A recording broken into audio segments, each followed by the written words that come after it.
Hi guys, this is CabalsTGN, and in this video we're going to cover Arcane Mages in Mists of Pandaria. Let's begin by taking a look at the changes to our buff spells.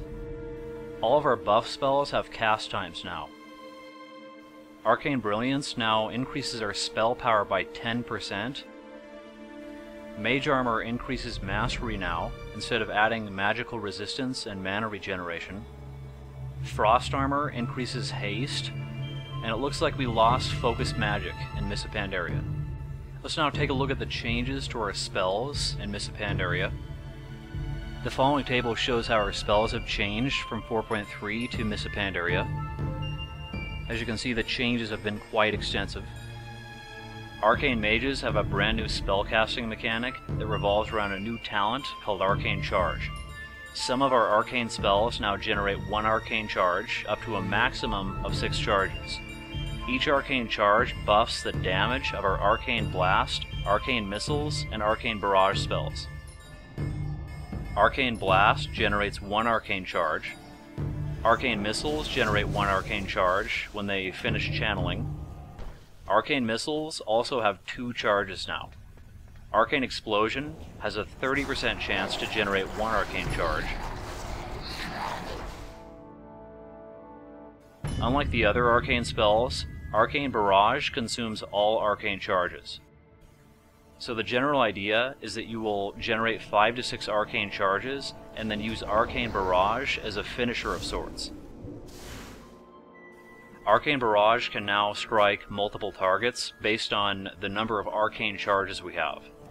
If we have 1 arcane charge, it will hit 1 additional target for 50% of the damage.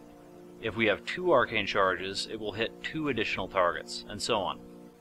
Overall, I think this is a really nice change to Arcane Mages. Let's now move on to the changes to a couple of other spells. In Mists of Pandaria, Slow reduces the target's movement speed by 50%. This is down from 60%, and it increases the target's casting time by 50%, up from 30% in 4.3. Counterspell's been nerfed slightly. When it interrupts a cast, it now prevents any spell from that school of magic from being cast for 6 seconds. This is down from 7 in 4.3.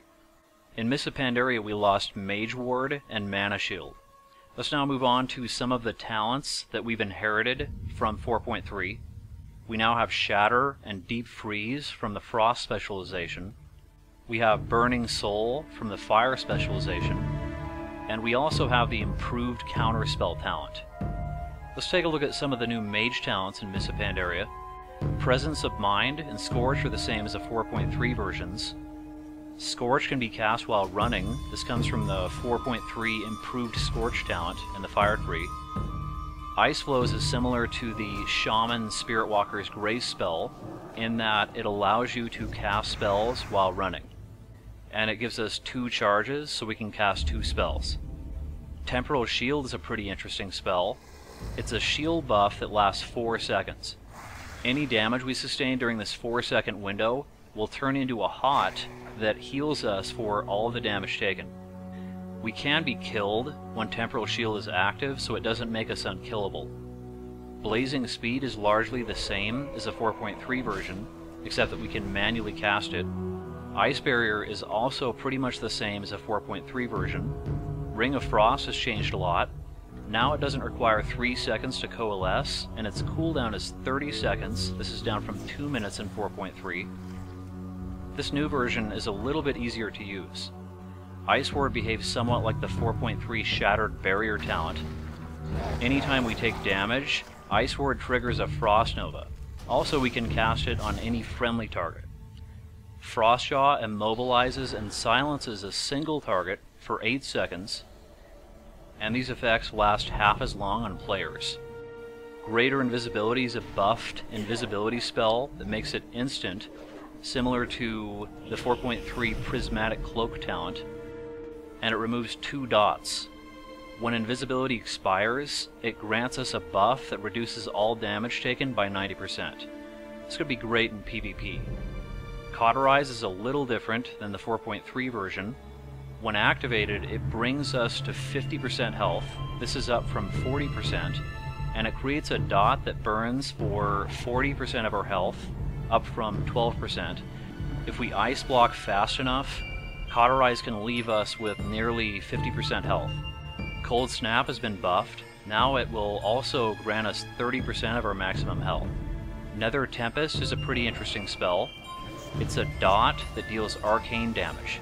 Every time it ticks, it deals 50% of the damage done to one nearby target. Frostbomb places a debuff on the target that lasts about 4.5 seconds, after which it explodes and does big burst damage to nearby targets and briefly slows them. Let's now move on to some interesting mage glyphs. The glyph of Slow inherits a property of applying slow to targets when you hit them with an arcane blast. This comes from our 4.3 Nether Vortex Down. The glyph of Arcane Power doubles the duration of arcane power, but also doubles its cooldown. The glyph of Mana Gem grants our Mana Gem 10 charges. And the glyph of Spell Steal makes Spell Steal heal us for 3% of our maximum health. Let's wrap up by taking a look at some interesting minor glyphs. The glyph of Arcane Language grants us a buff that lets us understand our allies' racial languages anytime we cast Arcane Brilliance. The glyph of Conjure Familiar creates a consumable that lets us summon a small companion. The glyph of Illusion transforms us into someone else for 2 minutes. The glyph of Loose Mana makes Mana Gem restore mana over 6 seconds. The glyph of Momentum lets us blink in the direction we're moving instead of the direction we're facing. The glyph of Rapid Teleportation grants us a 1-minute movement speed buff whenever we cast a teleport spell.